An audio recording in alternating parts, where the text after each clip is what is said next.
Over 30 years ago, my students and I were invited to a rank evaluation in Long Island. Approximately 200 to 300 people attended, including high-ranking teachers, family, friends, my former instructor Matt Marinas and his students, George Brewster and his students, and others that I cannot remember exactly who.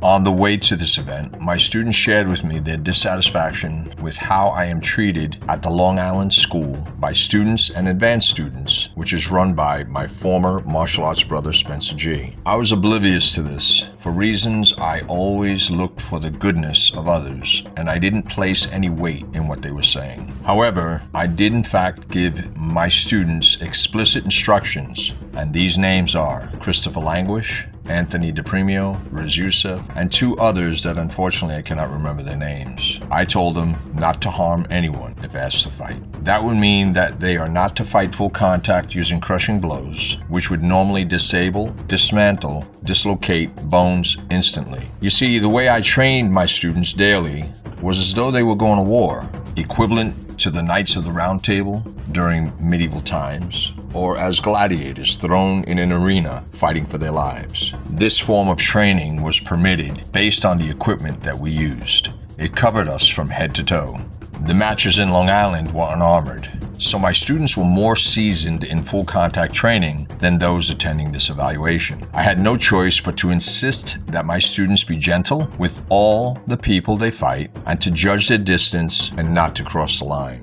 The words I used were dahan dahan, which means go easy, don't hurt anyone. Pagtananaguat, which means judge your distance. Don't close the distance, don't cross any lines. This is something they understood and they agreed. First up was Riz Youssef, who fought with a 31-inch rattan stick against one of Spencer G's top students. These matches were only 30 seconds, but when you are unarmored, a jab, a sweep, a thrust can make a difference in how your day will progress from there. This occurred over 30 years ago, but what I remember, it was like poetry in motion to describe what occurred in this match. My student Riz did not get touched by the person he was fighting, who was one of Spencer G's advanced students. Riz tagged him at will, but yet used the utmost care and control as per my command. Next up, Anthony DePremio. Now, it was so long ago, I can't remember who fought with what, but I do know that Anthony DePremio fought with either two sticks or a stick and a knife. Either way, he fought one of the advanced students of Spencer G, and this is how it went. Again, I don't remember the details of it, I just know the outcome.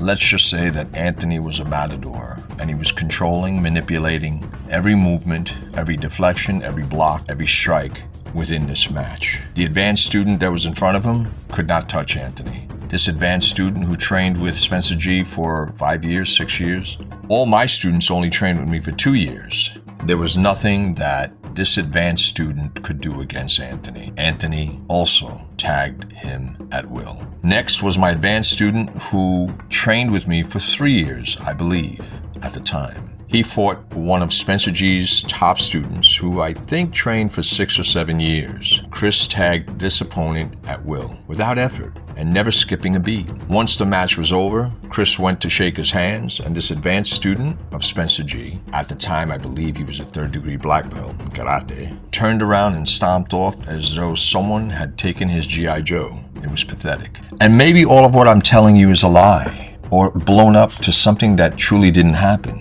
And I dreamed of all this. This is just a complete dream. A nice dream, but it's untrue. Well, maybe when all is said and done, Uli Lang, Spencer G, can produce this footage that they said that it broke, that their dog ate it, that water fell on it, and it was destroyed. Maybe they can produce this video and make me look like a fool. That would be wonderful. I would love to see me getting destroyed by Uli Lang. I would love to see my students getting destroyed by their advanced students.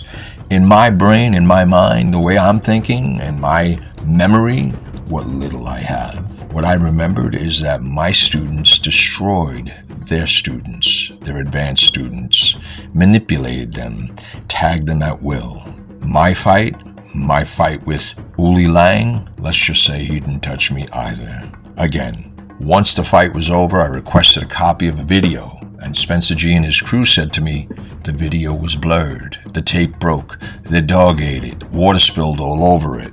Whatever other nonsense they told me, it was ridiculous. Someone has that footage, and anyone who steps forward or brings that to me or sends it to me, I will train them for free for life. And maybe this dream can be true. We will see, won't we?